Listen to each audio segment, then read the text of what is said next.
Hello and welcome to the channel. I'm Chris Lecomte, although you may have known me as referee or Mr. Official throughout the years. Joining me today is Nasta for part 1 of a 3-part series on assistant refereeing. This is ARing 111, the extended cut, where Mario and I will dive into the rules and discuss their implications with anecdotes, analysis, and analogies. For a quicker overview of the rules, please refer to ARing 101, which has the same great knowledge, but without the stories or discussion between Mario and myself. Let's dive in. So this is basically the crash course in assistant reffing, or as Mario here has called it, beat reffing, because really most assistant refs are tasked with watching beaters and the beats that they make. Mario, thank you for joining me. Thanks for sharing this with the world. For sure. Thanks for having me, Chris. So the first section here seems to be about the rules. Yeah, so I wanted to break this up into 2 sections. The first one is more informational, kind of explanatory of overall beating rules for the beater game, anything interacting kind of with the Bludgers, just to make sure everybody's on the same page with kind of discussing. I know for myself, right, I've been guilty of taking the AR test or the head ref test, what have you, without actually reading the whole rule book in the past. Because maybe I was certified in the previous one and I just kind of skimmed through. Maybe I thought I knew all the changes and things like that. So you might get to the game and not actually know all the rules. I think it's important to, at least once during the season, really, before you get to any major tournament, brush up and make sure we're all on the same page with what the rules are. First rule to go over here is being knocked out. What does that mean? Yeah, so anytime a player is hit by a bludger, a live bludger specifically, they're knocked out. And that can hit you in the hair, in the broom, in the clothing, or, just hits you, right? You're knocked out. As long as you're a chaser, keeper, or seeker, that knockout occurs as soon as the ball strikes you, right? As soon as you're hit, you are officially knocked out. On the flip side, in the beater game, because beaters are allowed to try and catch dodgeballs that hit them, they are considered struck the moment the ball hits you, and then are beat or knocked out as soon as that live bludger becomes dead, whether by being caught by someone else or by hitting the ground, right? The only difference between a struck beater and a knocked out player in any other position is a struck beater is allowed to try and catch that dodgeball that has struck them, right? They are only allowed to do that and only allowed to kind of move in any way that would allow them to do that, right? They're also only allowed to hit the ball in a way that would make it easier to catch, right? If you're struck on the shoulder, you can't then slap the ball somewhere else. And we'll go into that a little bit more in depth later, but that's the basics of being struck or being knocked out. Similarly, if for some reason your broom ever comes out from between your legs, same is applied. You are considered knocked out. Technically, the one exception to that is if for some reason your broom is like completely behind you, but you're still holding it and your arm is in between your legs, you are also technically still on broom, right? It's either the broom is between your legs or your arm while holding the broom is between your legs. Right. It doesn't come up much, but sometimes in the seeking game, as snitches are kind of hitting the broom, you might want to watch that, like maybe as a beat ref, you're over there kind of agitating the knockout procedure. You're not actually beat if your arm is still breaking the plane between your legs while holding the broom. And then I like your little note down here about the penalty for ignoring being knocked out. Yeah, so big highlight, and I think it hasn't always been this case in some of the previous iterations of the rules. You are beat upon being hit by the bludger or upon bringing your broom out, not when the ref calls it out, right? The impetus is on the player and the action as soon as it's occurred, right? Even in situations where you're actually struck by a player on your own team, you should be taking your broom out, like unless you know for a fact it happened. Correct procedure is to take the broom out, and then when a ref calls you safe, they should tell you to put it back in and continue to play, right? Anytime a player is going, oh, well, I know it hit me, but the ref didn't call it, that's completely illegal and should be rewarded with a swift yellow card. Right. I know that the way it's been viewed in the past is that if you get hit with a bludger and you stay on broom, you are betting that the ref will agree that you weren't beat. Otherwise, you get a yellow card. 100%. And it's not the correct mindset, right? It should be you get hit, you should be, taking it off, immediately going back. It's kind of the spirit of the game, the fairness concept. I'll do a quick shout out players, especially in the beater game, right? I feel like there aren't enough players who live by this rule who actually treat this correctly. I will shout out Augie Monroe because I was watching the finals from MLQ last night. I was rewatching, kind of doing some analysis stuff on my own, and watched the game. I think 2 or 3 times Augie took his broom out before anybody even remotely called him beat, especially on some of those ones that just skimmed him on the ankle. Super fair, took it out, went back. That's how the game's supposed to be played. Oh, that's excellent. Every time I've seen Augie, he seems like a very fair player. 100%. Alrighty, the next rule we're covering is, what is a live bludger and why should I be afraid of it?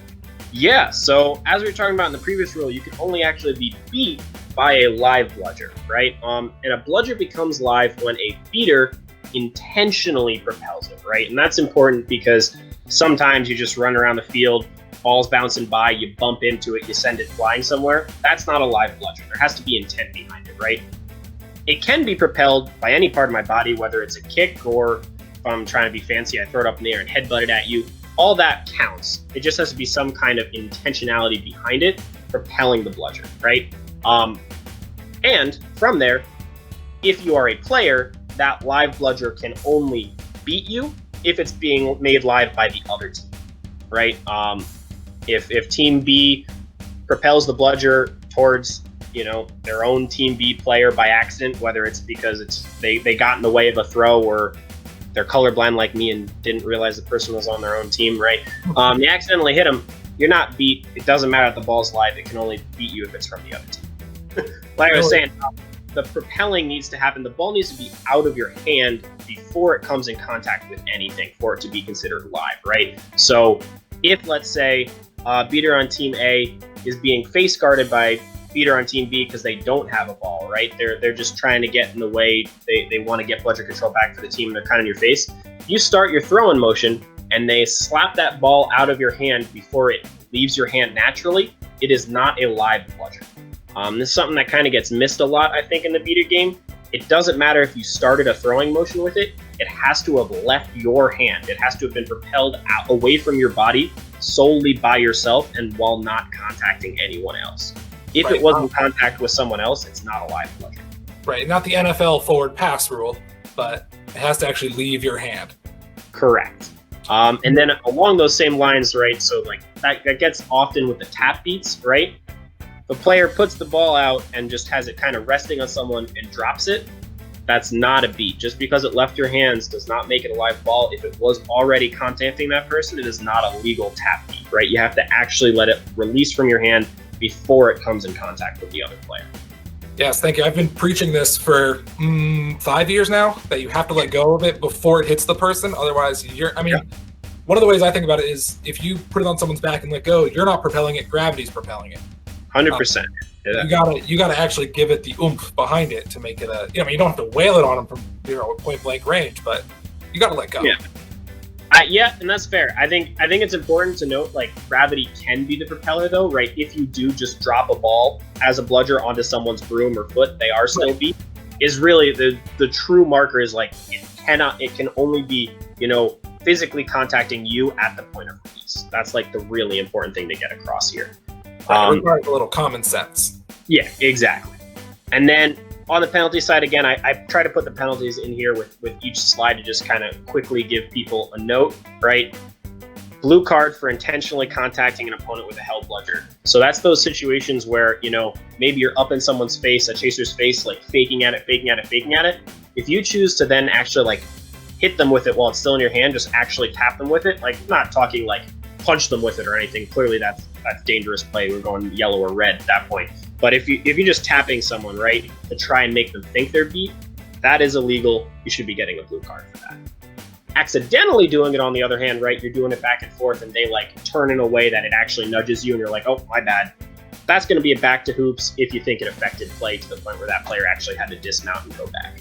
Now next is unknowingly knocked out. So what happens if one of those live bludgers, let's say it's cold out, I'm wearing 8 layers, it just barely skims my shoulder, I don't feel it. Yeah, for sure. It's going to happen, right? At the end of the day, we are playing contact sport. There are 4 balls moving around at all times. There are going to be times where you can't feel it, whether it's because, to your point, it hits a little bit of clothing, or maybe you feel it and you're in the middle of a tackle and you just literally think it was somebody making contact with you or something like that, right? There are times where it cannot be reasonably expected, and the reasonably is important here, for a player to know they were beat, right? In those circumstances, it is the AR, or as I like to call them, the beat ref's job to make it clear they were beat, right? Whether that's by yelling, whether that's by running actually over to the situation and pointing at them, making it clear, like, you need to make them understand they were beat, right? There are times, right, I've ref games for hearing impaired individuals, right? Maybe they're hard of hearing in one ear, so it's a little tough to kind of get the message across. Do what you can, like wave, run to the other side of them, scream, like whatever you can to make it as clear as possible to do, right? At a certain point, right, it becomes like you've done everything you can, and if they're still playing, even if it's good intention, you need to stop playing and give a card, which in this case would be like that blue card.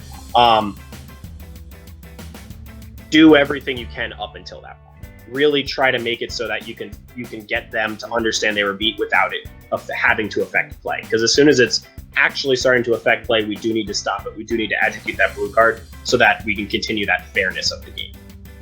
Right, and as a ref, the onus isn't entirely on you, but you should make every effort to let them know before they get the chance to affect play. 100%. And then I just wanted to note again on the penalty here, right? The only reason you should be giving that yellow card for a player playing after beat, it's not whether or not it affected play, it's whether or not you think they willfully ignored the call, which is important, right?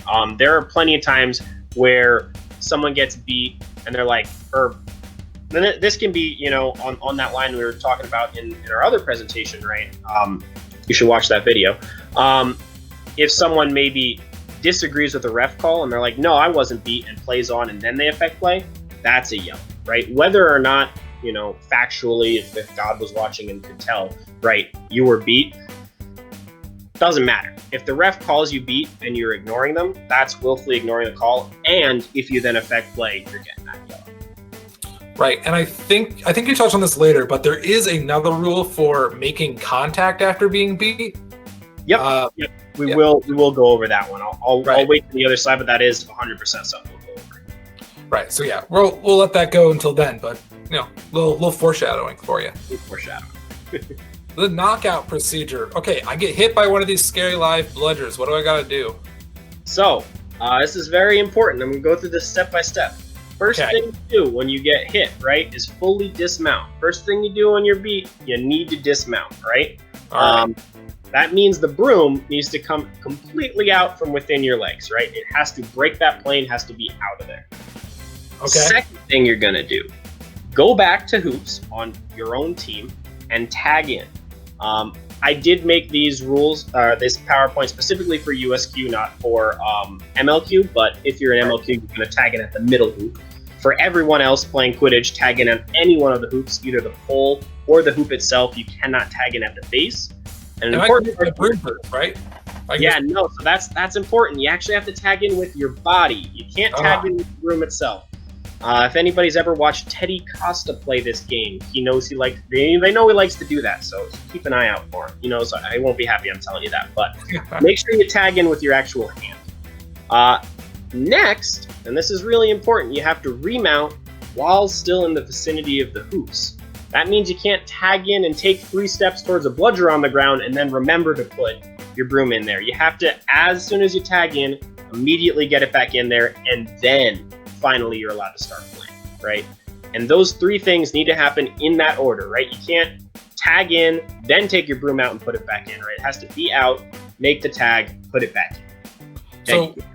So once I get beat and I dismount, I can kind of like screen the opposing players from other balls in the field, right? Yeah, so no, that's not yet. So again, that's that before playing again part. It's actually before interacting in any way with other players or balls, right? You must actively avoid any interactions with other players while you are taking care of the knockout procedure, right? That means you can't block the path of a beater running for a ball. You can't block the path of a chaser running to try and make a goal. Until you have completely remounted, you should not be making any play on any ball or any player, straight up. And to your point, ignoring this should be adjudicated in one of two ways, right? If it can quickly be adjudicated with a repeat and it doesn't affect, and you can just do a quick turnover without needing to stop playing, do that, right? Do the repeat. Also, often the first time someone messes this up, maybe even the second time, if it's not affecting play, you'll give them that chance to repeat the knockout procedure. However, if it substantially affects play, you feel they intentionally are affecting play or like trying to like guard their ball while tagging in, things like that, that's where it becomes a yellow card foul, right? And this is super, super important in the beating game specifically, because many times, especially in USQ right now, beaters like to hide by their hoops and kind of chill back there so that when they're beat, they can do a quick tag and grab their ball again. When that's happening, they cannot be making any play for the ball on the ground until they've completely remounted. If you're seeing that occur, you need to immediately stop them, make them redo it, and adjudicate that turnover. If you can't immediately do it in a way that allows the non-fouling team to get that ball and continue play, you need to stop play. You need to give that yellow. You need to make it clear they can't just be containing control through an illegal knockout procedure. Right, and one thing I want to point out is that you say you have to actively avoid interactions. So passively avoiding, so if you just stand still and let people run into you, that's also not okay. 100%. If you're beat, you got to get out of the way. Got to get out of the way. I've been guilty of that myself a couple of times. I've been beaten. I just stand up, put my hands up. It's like, that's technically not enough. You got to like stand up and move away from people if they're trying to be in that position. Right? Sometimes that's your best option. Like I know as a ref, I always try to not be in the way, but sometimes your best choice is just to stand still. But 100%. For the most part, you should be moving, actively getting out of the way. Definitely. Now, safe calls. So is this like a phone call from a safe? What's this? Not quite. So this is going to be when a beater is hit by a live bludger. Kind of talked about it a little bit on the previous slide. If that bludger was made live by their own team, they're safe. Can't be beat by a bludger from your own teammate, right? Maybe that bludger hit off a chaser on the other team and then bounced off them into you. That doesn't mean you're beat either, right? If the beater who originally made a bludger live, right? If that ball hits you at any time before it becomes dead and you're on their team, you're not beat, right? But it can be very tough for you to understand that if you're not watching specifically everything that's going on. And as a chaser, you often won't because you need to focus on the quaffle. In those situations, you should still be, if you don't know it came from your own team, dismounting and taking care of that knockout procedure. And then the ref should be very quickly, very clearly, very loudly calling a safe call and letting you know you can remount, right? As a ref, it's really, really important anytime you see somebody get hit by a dodgeball, whether they immediately start taking that knockout procedure or not, if they are not actually beat, whether it's because it was a late beat, and we'll go into a little bit later what that means, or it was a friendly fire beat, you need to make that safe call super, super clearly. And if they dismounted, tell them they can remount.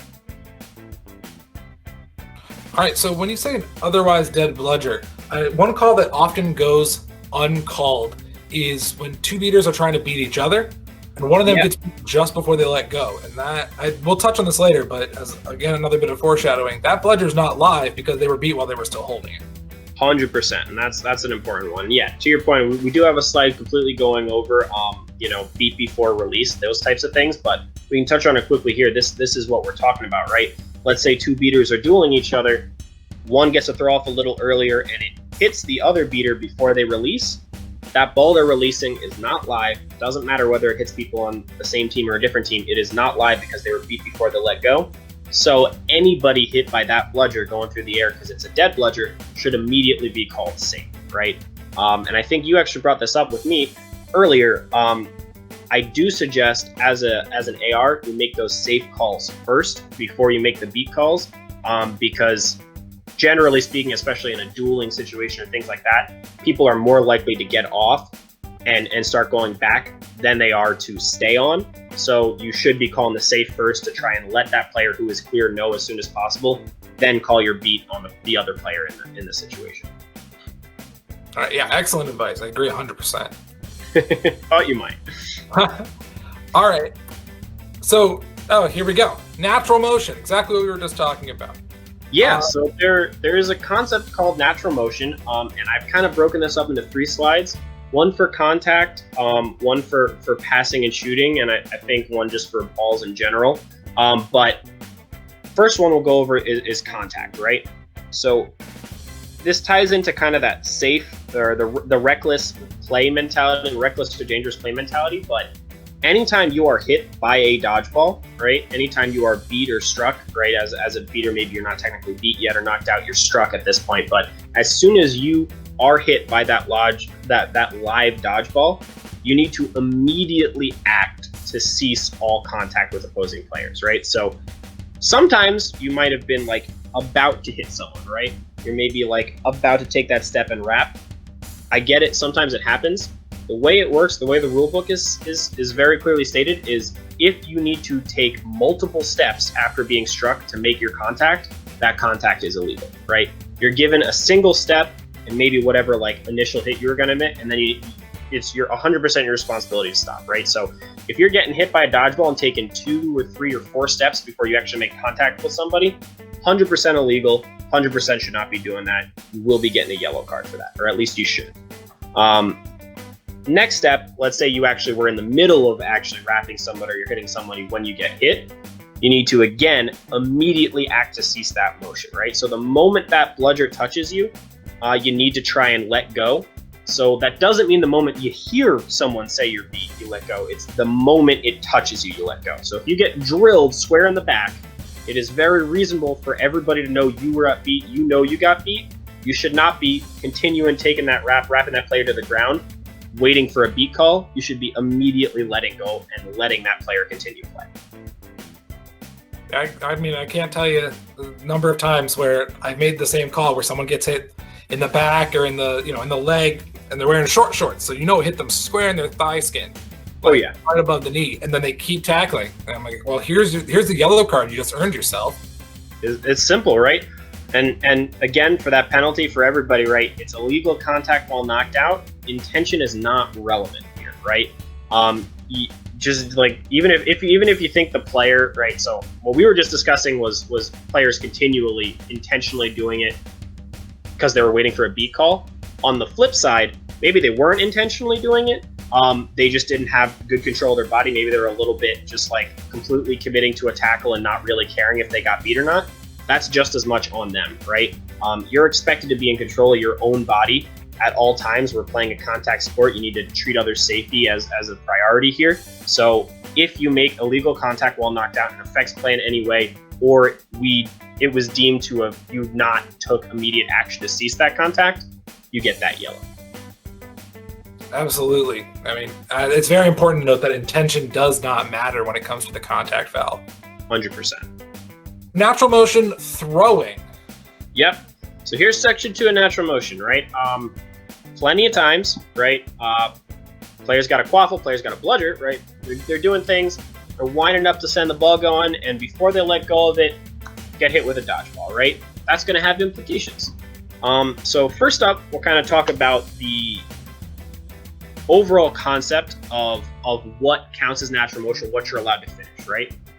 So the way the rulebook works is natural motion can only be completed if it cannot be reasonably stopped, right? And that's important because that means if someone's got the ball cocked up behind their head, right, just waiting to get beat and then are going to just kind of start their motion as soon as the ball hits them and then finish a full-on throw, that's not legal, right? That's actually an immediate turnover. If you're just kind of waiting there baiting for it just to tap you and then do your entire motion afterwards, it's very reasonable for you to have stopped that motion, right? So we're going to have to call it turnover there. If, on the other hand, you're someone's behind you, you can't see them, you're in the middle of a throw, it hits you in the back, you finish your throw, that's going to be that natural motion that's reasonable. That's going to be allowed to finish. Right. On the last 2 episodes of the Midline Fight with Ethan Sturm, he's mentioned a couple of times that refs usually err on the side of natural motion versus calling the turnover. Yeah, and it does really bother me a lot as a beater because you really should be paying attention. It's that reasonable part that needs to be understood and called a little bit better, right? You don't have the ability or the right to kind of just wait, and then do a full motion at the end. That's super not legal and not something you should be trying to do on a regular basis. That should be resulting in the turnover each time. Right, and it's as a head referee with a lot of experience calling this, it's a very easy turnover to call. Very easy. And actually, I want to kind of do one more step of that, right? Because a lot of times we think of natural motion with throwing. There's also natural motion with kicking or slapping a ball on the ground, things like that, right? Very important to note, the natural motion is only legal and allowed if the player is in contact with the ball when they are beat, right? So when they are struck by the dodgeball. That means if you're in the motion of a kick, right? Even if you're like an inch away from the ball, you're at the very end of your kicking motion. If you get struck by a dodgeball before you make contact with that ball on the ground, it doesn't matter that you were in your natural motion, you couldn't stop. That ball should be turned over immediately, right? You need to have already been touching the ball to be awarded the right of natural motion when throwing or kicking or otherwise propelling the ball. Right, and a common occurrence here that I see is someone will jump up for like an alley-oop or to catch a pass, and they'll get beat before the ball arrives, and then they'll like catch and throw it to someone else. Or they'll just swat it out of the air to someone else. And a really good one. Just because your natural motion is you were jumping, that doesn't mean that it now extends to anything you do while you're in the air. 100%. The other one I see a lot is quaffle players. The offense kind of degenerated, and the ball's on the ground, so they're running over to try and kick it back to their own side for a reset. Unless they actually make contact with that quaffle in their motion before they're getting hit, doesn't matter how close to completing it they were, that ball gets turned over. Absolutely.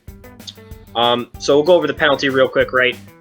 Unintentional natural motion violation. So the two that we were kind of just talking about, where it's like the last second, you're in the air or you're trying to kick it, or even if you're kind of you were cogging it back, but like you thought you got it off in time. That unintentional natural motion violation is just going to be a turnover. No need to stop play. No need to give over a card or anything like that. On the flip side, you think someone is intentionally violating natural motion, right? That's going to be a yellow card. A situation like that would be, say, a beater during stitch on pitch, because I think this happens a decent amount of the time. There's two beaters dueling each other, and then you see the seeker coming in. They're trying for a run. So beater A looks to try and beat seeker on team B, but beater 1 on team B, beats them before they actually start their throwing motion. A lot of times that beater will finish their throw or start and complete their throw motion completely after being beat, just because they want to make that seeker think that they're out of play for a second, give somebody else a chance to come over and do something, because every second matters in the seeking game. So if you see that happen, that should be that yellow card for intentional natural motion violation. Right, and it falls under the willfully kind of with playing after beat. Right, and it falls into that willfully ignoring a knockout. If someone gets hit in the face by a bludger, they know they were beat. 100%. And then the last element of your natural motion. So natural motion with the balls. So what does natural motion mean for each type of ball in the field? For sure. So assuming that the actual natural motion is allowed, right? Assuming it was legal natural motion. There are two different scenarios, right? There's the quaffle in natural motion and a bludger in natural motion. We'll go over the quaffle first. So a quaffle is considered unscorable if it was thrown during natural motion by a beat player, right? So chasers or a keeper on offense, they're trying to take a shot. They get beat before that ball leaves their hand. While that ball is still live, it is unscorable, right? So that means when they let it go, you don't have to do a turnover or anything. You let the ball go where it may. But if it goes through a hoop, there is no goal, right? The only way for that ball to become scorable again is for a player on the same team as the thrower to possess it, right? Or touch it in any way, or it be fully possessed by a player on the opposite team, right? And that fully possessed is important, right? If I'm taking a shot, I get beat, and it hits the keeper on the other team's hand and then goes through the hoop, that's still not scorable, right? The keeper never had possession, they just tipped the ball, it's not scorable. So this is very unique and different from a lot of other sports. For example, soccer, where an indirect kick can be made live if it touches the keeper on the other team before going in the net. That is not the same in Quidditch, and it's really something you need to be aware of. Right, and it's not something that comes up often, but when it does, you can bet one person on one of the teams knows what that rule should be. Yeah, and they're going to be real mad if we don't get it right. Right. But yeah, so if that ball goes and gets picked up by a player on the same team, like if it was a pass, completely legal, play continues, no harm, no foul, you move on. But yeah, it's not scoreable until a defensive player fully gets possession or a player on the offense touches it in some way. Now, natural motion with Bludgers, as someone who has played against you and with Max Havlin and Lulu, I've seen quite a bit of natural motion and sketchy amounts of natural motion with Bludger. Yeah, that's fair. So again, right, what we talked about in the previous slide is really important, right? That motion needs to have been completely started and cannot reasonably be stopped after being struck and before it leaves your hand, right? So if those things are true, then the bludger is being propelled by natural motion. That being said, any bludger propelled by natural motion is dead, right? It cannot beat anybody. It cannot incur the knockout effect on any player of any team. It is 100% dead, and it's really important we recognize that, right? A lot of times, some experienced refs will go, oh, no, if it was natural motion, it's fine. It's like, no, there's really not much as far as allowed to occur with natural motion as it comes to bludgers, right? The only things that are allowed to occur with that natural motion release of a bludger would be a pass to a teammate, right? So maybe you guys don't have possession, you're getting up, you're pump faking near the other team, they bite on it and they go to beat you. You start the motion of a pass, right? And you can't stop the motion before getting struck. That pass is allowed to still go off to your teammate, right? An example with Max and Lulu. Max and Lulu do like to pass sometimes. They'll run up, fake a blow, and then pass it. If he starts that motion for the pass, gets that ball off or close to it with those natural motion rules, it's allowed to be passed to a teammate, right? On the flip side, you'll also see beaters all the time like to roll their own ball back to their hoops, right? They'll try to bait a throw from the offense while they're on defense and throw their ball back to their hoops, right? Again, it's only natural motion if they cannot reasonably stop that roll attempt or that toss attempt. In the case where it is that natural motion, they're allowed to finish it or allowed to send it back to their own hoops. It can't beat anybody on its way there, but it's not a turn. Right. Absolutely. And then you have to watch out for that beater attempting to maybe sort of block or box out the beater who's going after their bludger. Yeah, so I think what you're touching on here is a little bit of that third bludger kind of interaction type stuff. We do have a slide specifically for that, and I'd rather wait till we get there to kind of delve into the deepness of that, because there's a lot that can go on there. Right. So up next is, if I don't want to get beat, what are my options? Yeah, so 2 options, generally speaking, right? Blocking and batting. So all players can block, right? If they're holding a ball, right? To be clear, it needs to be a live or an in-play ball. So specifically for chasers, if you've picked up a quaffle after a goal and it hasn't been made live by your keeper, you cannot block with that ball. I don't think that rule really comes up much, but because it doesn't come up much, I think it's kind of unknown by a lot of people. So important to note, you can't actually block with that quaffle until it's been made live by a keeper. The way blocking works, whether it's with a quaffle or a dodgeball, is if a beater on the other team throws a ball at you and you're holding a ball, you're in possession of a ball, specifically a live ball, like not dead, you are allowed to use that ball and only that ball to kind of hit that bludger coming at you away, right? And you can just sit still and block it, or you can actively impart a force to send that ball flying wherever you want, right? Important to note, you can only do this with balls being sent at you from the other team, right? So if my beating partner has a dodgeball and they throw it towards me, I can't then smack that live ball with the bludger in my hand at a beater on the other team, or just with my own hand, right? That is illegal. It's an illegal batting. You can't do that. You can, and I want to stress this, you can send that bludger flying anywhere, right? So if someone tries to make a beat on you and you just bat the hell out of it and send it off pitch, that is legal, right? That was a live ball and you are blocking it. You are allowed to send it flying wherever you want. Right, and then one thing is this is not reciprocal. So if you're a beater holding a bludger, you cannot bat a quaffle. Correct. This is strictly, you're allowed to do this to live bludgers. That is actually a very good point. I hadn't even thought to put that in here, but yeah, no. If a quaffle is flying through the air and you're a beater with the ball, the only thing you can do to interact with that quaffle is throw your dodgeball at it. And it's really important to say throw here, because if you're just holding your ball up and letting it kind of knock your ball out of your hand, that's completely illegal too, right? You have to actually have your bludger out of your hand before it makes contact with a quaffle flying through the air. Right. Two people who I've seen do this really well. One is the classic Eric Wilroth blocking a goal with a bludger. Yep. But as Kylie McBride does this to prevent resets. If she's up on offense with the Outlaws or Cavalry or whomever, she will she'll throw her bludger at a quaffle on the ground to prevent it from crossing the midline. Which is really smart use of it and super, super legal. Just got to make sure, right, it's out of your hand before it hits that quaffle. Right. One thing I will note for everybody out there, while it is legal to do that and to send that dodgeball at the quaffle, it is not legal to do that while actively blocking the path of a chaser running for that dodgeball. I've actually gotten that card, I think, once or twice myself. You can't just kind of stand in their way and keep rolling your dodgeball at the quaffle again and again and body block a chaser from another position, right? You can only really do that interaction with a beater from the other team, not with a chaser from the other team.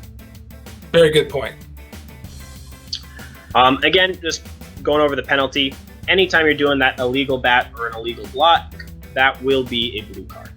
So we were just talking about batting, but now swatting, and this is going to be USQ specific because MLQ lets chasers swat. But when it comes to beater swatting, it's the same in both leagues. So what are you allowed to do if you don't have a bludger and you want to send the ball somewhere else? Yeah. So first up, I want to make it clear that you touched on something there. If you don't have a bludger, you're allowed to swat. If you do have a bludger, you are not allowed to swat an incoming bludger, right? No matter what. Doesn't matter what point of contact it is. If you currently have control, you cannot swat a bludger coming at you. However, you don't have a ball, bludger's coming flying at you. What is a swat? So a swat is the very first point of contact your body makes with that incoming live bludger. It can be made with your head, your hand, your foot, your butt, doesn't matter, right? It's whatever that first point of contact with an incoming live bludger is your swatting motion, right? And what you're allowed to do with that swat is redirect the bludger in any direction, right? Using any part of your body, you can just send it flying some other direction. It is really important to note it is only that initial point of contact though, right? So let's say dodgeball's coming flying at me and hits me in the shoulder and kind of bounces up a little bit. I can't then swat the ball away with my second point of contact, right? It has to be that first. I could have shouldered it somewhere, but as soon as it's hit my shoulder, I can't then swat the ball. To Chris's point, chasers and keepers are allowed to swat in MLQ. The same concept applies to them. Important to note, but specifically for USQ, it's only beaters, and it's only that first point of contact. Anytime you're doing it outside of that first point of contact, right? If it hits your shoulder, then you go for the slap. That becomes an illegal bludger swat, and that's going to get a blue card. Right. The most common way this happens that I've seen in MLQ, because most beaters are pretty good at this point, but chasers who are newer to this concept, is they'll be trying to swat a bludger, and then the beater will time it just right, so it hits them in the chest, and then right after it hits them in the chest, the chaser then swats it with their hand. 100%. It's not your first initial, intentional point of contact. It's just wherever it hits you first. That's all you get. Yep. Important to know. Also, kind of important for this for USQ rules, very frequently you'll see chasers, they like to kind of turn their body or avoid things like that to kind of try and air quotes dodge a beat attempt. If they're doing that with the clear intention to propel the dodgeball coming at them in some other way, and their actions could not reasonably be interpreted to be doing anything else besides that, that is also an illegal swat with that first point of contact, right? You'll see it a lot. I'm going to call out Harry. I've played with him plenty of times. He's going to turn a little bit and hit it with his broom as it's hitting him. No good, right? If what you as a chaser is doing is intentionally using your body to redirect that dodgeball in some way, and you're not doing anything else, right? You're not actively running to make a hit or something like that. You're just standing there trying to switch the position of that dodgeball. That is illegal swatting. And I think this is a good time to point out the difference between incidental and accidental contact. So incidental contact is, for the most part, is no harm, no foul. You just let it go. But accidental, you're not off the hook just because what you did was an accident. The blue card for illegal bludger swat isn't intentional illegal bludger swat. It's just illegal bludger swat. 100%. Right? So if your bludger swat affects the beater's ability to continue to play and support their team, it doesn't really matter whether you meant to do it or not. Yeah, that's a really good call out, and definitely something I think beat refs need to watch a little bit more for. For sure. Because there are quite a few chasers who are trying to get squirrely and do some kind of random spin or move or whatnot to try and make it move a little bit and make it look like it was an accident, or maybe it was an accident. Doesn't matter. If it affects that play, it is a swat and it needs to get that blue card. Next up, all right, so claiming immunity is one of the more convoluted, this and third bludger interference are some of the most convoluted parts of the rulebook that are hard to follow. So please, Mario, give us your wisdom. Summer, what is it? How does this work? All right, so first up, and you touched on it, right? This ties very clearly into third bludger and third bludger manipulation, but for a team to claim immunity, what needs to occur is the other team needs to possess both bludgers, and the third bludger must be dead. And it's really important that "and the third bludger must be dead" part, right? If the other team has two bludgers and I have a bludger, and I go to just do a tap beat on a chaser, I cannot claim immunity as soon as that ball's out of my hand. I have to wait for that ball to hit the ground before I can claim immunity, right? It has to be dead before me or my teammate can claim immunity, right? In addition, only one of us on my team can claim immunity once that ball has become dead, right? You can't both put your fist up. You have to just be one person.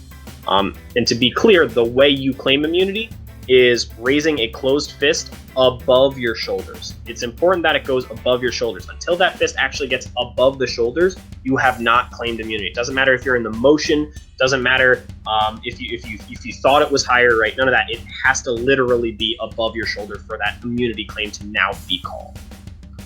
Right.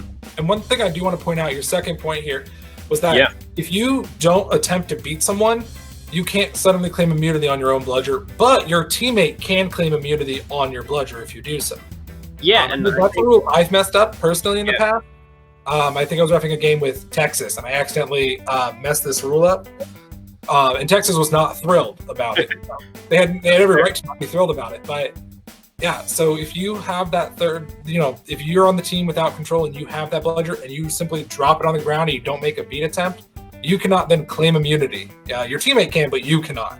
Correct. And I think actually a little bit more commonly seen one with that, because that one's clearly an intentional trying to kind of manipulate the immunity claim.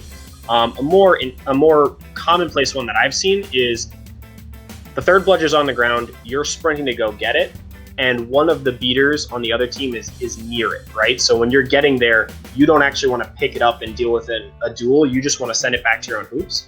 Very frequently, a player will run up, turn, and kick that ball to their own hoops, right? Or try to kick it back to their own side so they're never crouched over and don't present themselves as an easy target. As soon as you have kicked that ball, you've got possession. And unless you were very clearly trying to kick beat somebody with that kick, you have now propelled your bludger without intent of knocking anyone out, and you immediately lose that immunity, right? So as soon as you kick that ball, you cannot claim immunity anymore until that ball has been possessed and then redropped. Great point. So, all right. So if I mess up the immunity claim, what kind of punishment am I looking down at? Yeah. So there are a couple, and the first one is improper immunity claim, right? So that would be kind of the scenario we were just discussing, where after, let's say, they kick it, they keep their hand up, right? It's now improper for that hand to be up because they weren't making an attempt at a knockout, right? So the difference between improper and a later one that we'll go over, which is invalid, is improper means you personally could not have claimed immunity, even though there is a third bludger. Invalid means you're claiming immunity when there isn't a third bludger. That's kind of the distinction between the two, right? So in that scenario we just described, where a player is kicking the ball back and still trying to claim immunity, it's improper. They need to be sent back to hoops. On the invalid side of things, right? So let's say you're running for a dodgeball and all the other beaters are behind you. So maybe you don't know what's going on in the beater game, but you know when you turn to start running after the third bludger and your fist was up, you know there were two people back there who had them on the other team. On your run to the ball, one of them throws it. You couldn't possibly know that it was, it's now invalid because that's no longer a third bludger. That's what's called a minor invalid immunity claim. It's you didn't see an opposing beater throw, or it wasn't reasonable for you to know the third bludger was no longer the third bludger. On those minor invalid claims, it will be the same as an improper immunity claim. You'll be sent back to hoops. On, however, major or just general invalid immunity claims that aren't minor, right? So let's say or you could reasonably be expected to know that there isn't a third bludger. You put your fist up anyway to run out for a ball near someone's feet, and they might not have any idea there isn't a third bludger because they're staring at you. You're now invalidly claiming an immunity and likely affecting play because it makes it look like you can't be beat. That's when play needs to be stopped and a blue card needs to be adjudicated because you are actively affecting the play and likely intentionally doing it or reasonably should have known you couldn't do it. All right, great summary of immunity. That makes it a lot more clear than the rulebook does. I hope so. There is one last thing I want to touch on it right here, and that is kind of the timing of an immunity claim, right? So oftentimes, right, you throw your ball, it hits the ground, especially during, like, let's say, stitch on pitch. There can be very small amounts of time between when a third bludger becomes a third bludger because it was just made dead and when you're claiming that immunity, right? Your fist has to be up above your shoulder before a ball has been made live by the other team for you to be immune from that beat, right? So let's say you're over by a seekers, you go for a quick tap beat on the other team's seeker. That ball is traveling to the ground. It hits the ground. It becomes dead. You start the motion to lift your fist up. Doesn't quite get above your shoulder, and somebody throws a ball, right? If your fist wasn't all the way above your shoulder, by the time that ball is out of their hands, even if you get your fist up before it hits you, you are not immune and you are subject to the knockout effect. That one is at times tough for ARs to call, but something they really need to be watching for. It's the moment that fist gets up is the moment you gain immunity, and you only gain immunity from bludgers that are not currently live, right? So if they've already made a bludger live and it's traveling in the air before you got that fist up, you're not immune to it and you will get it. Right, and that also goes to ARs have to be fast on those calls too. 100%. All right, so after claiming immunity, once you've claimed it, you can't just do whatever you want. 100%. Once you claimed it, you got a very small list of things you can do. That list is move directly towards the ball, the third bludger, and then gain possession of it. Those are the only two things you can do once you have immunity, right? You have to immediately and directly move to gain possession. So you can't slowly walk around the edge of the pitch and roundabout get to it. You can't, kind of stand still over it for a while once you get there and just kind of stand there because you don't feel like picking it up yet, right? You have to immediately go to it, and once you get to it, you have to immediately act to gain possession. You also can't kind of get in the way of other things that are happening, right? Like you've got that immunity claim. The other team decides to throw their bludger. You can't throw your arm out and swat that bludger because you saw it was heading to one of your teammates, right? That is completely illegal. You can only go towards that third bludger and try to possess it. Right. Important note, as far as if you're following the rules and you are going for that possession, because oftentimes beaters on the other team will kind of be waiting for you near the bludger trying to beat you. You, as a beater, do not lose immunity until you have possessed that third bludger, right? So I get over to it, my fist is up, I lower my fist because I want to reach down and grab the ball. The other team cannot start the natural motion of a beat before my immunity is lost, right? So if they start throwing as I'm reaching down, even if that ball doesn't hit me until after I have gained possession, because they started their throwing motion before I lost my immunity, it is invalid and cannot beat me. That is one of the most commonly not called, if not the most commonly miscalled call in all of beating. It is, there's no such thing as guarding anymore, right? But that ball is not a live beat, and you need to call the player safe if they were still immune. That is something that gets miscalled so many times, and something that we as a AR group need to be a lot better with. And one thing here as well is if you're the immune player and you just kind of stand over the third bludger and just stare down another beater, you run the risk of losing your immunity or even earning yourself a card if you don't reach down to pick it up. But if you're worried about another beater, you can move to one side of the bludger and then decide, to kick it or pick it up from there.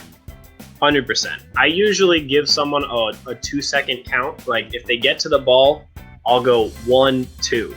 If they have not made contact at that point, if they're still standing there with the fist up, if they're not actively like winding up for a kick or bending over to grab it, game over, immunity violation.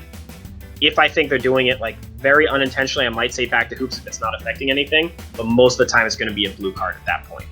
You might get a warning the first time you do it, but you really need to be strict about that. You can't just get over there and just kind of wait around, right? Has to be immediately attempting to gain that possession. But on the flip side, really important to remember, they are immune until they gain possession, and any beat attempt that happens before the immunity abates does not count. They are not knocked out.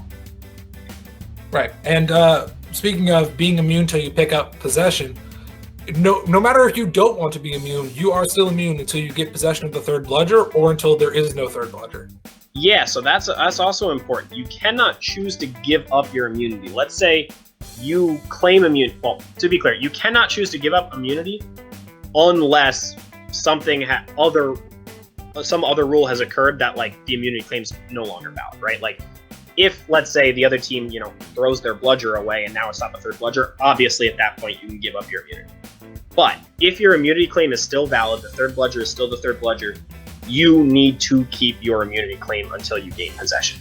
You can't run halfway there and then see your teammate is actually closer and sit them put your arm down and let them put their arm up.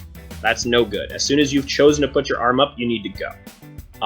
If both of you, let's say, put your arm up at like right at the same time, that case, one of you is allowed to put it down because there's only one person can have it. But as soon as one person has been established to have that immunity, they must continue it until they gain possession.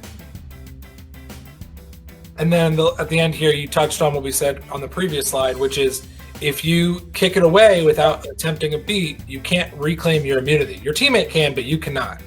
Correct. Until that ball has now been possessed by your teammate, or until like something happened that the other team threw a ball and then picked their ball back up again, so it became a third bludger a second time, you cannot claim your immunity. Right. And if you are violating immunity, you run the risk of earning yourself a blue card. Correct. Yep. The penalty for any immunity violation is going to be that blue card. So now, hand in hand with immunity is the third bludger, and what used to be called guarding the third bludger, but has now been changed to TBI, or third bludger interference. So yes. What is the third bludger, and how do I interfere with it? Yep. So again, right, a third bludger is designated as the third bludger as soon as it is dead and the other team possesses two bludgers, right? So one team possesses two bludgers, third ball is on the ground or another way dead, right? It is now the third bludger. If you are one of the two players on the team with possession, you cannot touch that third bludger or in any way attempt to move that third bludger for as long as it remains the third bludger. You also cannot attempt to get in the way of a player claiming immunity trying to move towards it, right? So you can't body block the player with immunity. Even if you're not beating them, you can't get in their path towards that ball. And I said you can't do it until as long as the third bludger remains a third bludger. We'll go over what that means, right? The only way the third bludger ceases to be the third bludger is if the team with possession makes a reasonable beat attempt or loses their ball to the team without possession, right? Or the third bludger is actually picked up by that team without possession, right? So the first one, reasonable beat attempt. That means one of the two players with possession takes aim and actually throws a reasonable attempt at a player on the other team, right? There's been a little discussion as to what qualifies for reasonable. I like to think of it as, if you're in close range, it needs to be either hitting them or like just barely missing them, right? If you're at long range, so like let's say look at like 10 yards plus, if your beat is not within a foot of that player, like not within them taking a single step in one direction or another, or they did not change direction to avoid it, it is not reasonable, right? You have to come close to them, or they have to actively avoid it. If one of those things did not happen, it was not a reasonable beat attempt. Right, and I think each ref almost has somewhat of their own yardstick for this, and I think this is something captains should ask in captains meetings with the ref. 100%. Before, like, what do you call a reasonable beat attempt? And one thing, I never give a specific like 2 feet or 3 feet, but personally, my opinion is is kind of almost the opposite of what you said, but like the farther away they are, the more accurate you need to be. So if you're throwing at a chaser who's tagging in all the way on the other side of the field, if it doesn't hit them, that's not real. There's no reason to make that throw. It's not reasonable to make that beat attempt. That's fair. I look at it more from the beating mentality. It's always reasonable to try and knock out another player, as far as I'm concerned. Like, I always gain an advantage from knocking out the other player because I take them out of play. From distance, I do think you need to be accurate. The accuracy that I'm expecting is a single step from that player, right? Like, it's impossible to predict every single decision someone makes, and if you're throwing like 20 feet, like there's a second or two it's going to be in the air. If a single step from them puts them in the path of Bludger, that's okay. Or if they chose to move, like, and they saw the Bludger coming and ran away from it, that's okay. Anything else for me is no good. Yeah. Anything that forces the player to dodge, I also agree is okay. 100%. On the closer side, the reason I say it has to be more accurate is the reason I actually want it to be more accurate from a close range is it's actually very, very easy for beaters, especially at the top level, to intentionally miss a close beat, right? Like, if you're standing 3 feet away from me, I can wind up real hard and have it go right past your head if I want to. And then the ball's like off pitch, nowhere near anybody, and I can just pick up the third bludger, and I do 100% think that's third bludger interference. I personally definitely lean to if it's a close range beat, there needs to be a very, very good reason you missed that beat for it to be reasonable. I agree. I think you have some really good points there about what counts. I mean, and you're a beater, so your opinion's probably more valid than mine, where I played beater twice, 3 times maybe? I definitely think there could be a little bit more clarity in the rulebook as to specifics as what qualifies that reasonable, and I'm betting there will be some more clarity in the future rulebook, if not just continuing to discuss in the casebook. But again, that's my personal opinion. At the end of the day, if you're a beat ref, you don't necessarily need to go by me or Chris's rules, but you do need to know what your rules are, and you do need to consistently call them for the whole game. Consistency is key. Consistency is key. So that was the first thing that can make a third bludger no longer, or if it's a reasonable attempt, it makes the third bludger no longer the third bludger, right? If Right. it isn't reasonable, the beater, after making that throw, cannot go for that third bludger. They can go try and chase down their own bludger they just threw away, but they cannot try and touch that third bludger on the ground. At that point, you're getting the TBI foul, which is not a card. Yeah, which I really am surprised about, but it is true. All third bludger interference penalties result in a back to hoops for the player who committed the foul and a double bludger turnover. When we say double bludger turnover, that means the player who committed the foul, whatever ball they were in possession of, should be turned over, and the ball that was originally the third bludger should be turned over. Right? Pretty much every ball, other than the one that was in possession by the player on the team with possession who wasn't involved in the play, they should be able to keep their ball. Right, and a little history on the penalty here is that back in, I think it was the year of World Cup 7, World Cup 8, like that year, one of the first years I started, it wasn't a card, but people were carding it, and we hadn't invented the blue card yet. So people were giving yellow cards for guarding the third bludger. Yeah. And everyone was like, that's ridiculous. And the rulebook, either the rulebook was modified to agree with the consensus or it already agreed with the consensus. Yeah. And so finally, as we got a little more nuance in the rulebook, they finally come up with this, which I think is a good middle ground, the back dupes and the double bludger turnover. But usually play has to be stopped for this. Yeah. Because if they're missing on that not reasonable beat attempt, I'm going to guess I mean, you're a beater, you can probably, correct me if I'm wrong here, they're someone's not gonna missed by a need to little. chase They're going to miss by a lot. Yeah, someone's going to need to chase down that bludger for sure. And specifically in the beater game, right, when something like that happens, it's going to affect the play to the point where if you don't stop play and bring that ball back over, the team that was claiming immunity or was going for that third bludger is going to be seriously disadvantaged by the play that's occurring. Right, and if and this foul is enough to negate a goal or a snitch catch. Yeah, with really right, because they added that any turnover is enough, right, to negate a goal or a snitch catch at this point, right? Any quaffle or bludger turnover, I believe. Yes, they used to have just the word quaffle, and they removed the word quaffle, so it just says any turnover. Yeah. So, and that's important to remember for refs in general. Anytime a ball is turned over, a quaffle or a bludger, that should negate any goals or any snitch catches that happen after that foul has occurred. It can. I mean, well, fair. It can. I personally think it should in the game every time because, quite frankly, if the beater isn't getting a chance to have a ball and make an attempt to throw and stop what's going on, you have seriously disadvantaged the team. But to your point, it is a can, not an always. There are going to be some small times where, right, like maybe there's a beater scrum at the far end of the pitch and on the opposite end someone scores. On that case, I'll probably do the turnover and not say the goal wasn't good because unless it happened, 30 or 40 seconds before the goal and they could have ran all the way back, it wouldn't have affected play. So that is a good call.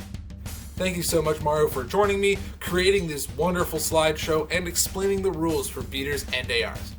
If you're looking for a quick refresher on the rules or a quicker introduction to the rules, check out ARing 101. Please be sure to like and subscribe and leave a comment if you have any questions. I'll be sure to answer them in a future mailbag episode. Come back on Thursday for the next video in the series, which will be on the calls ARs have to make and how those calls should be made. Please travel safely, and as always, thank you for watching.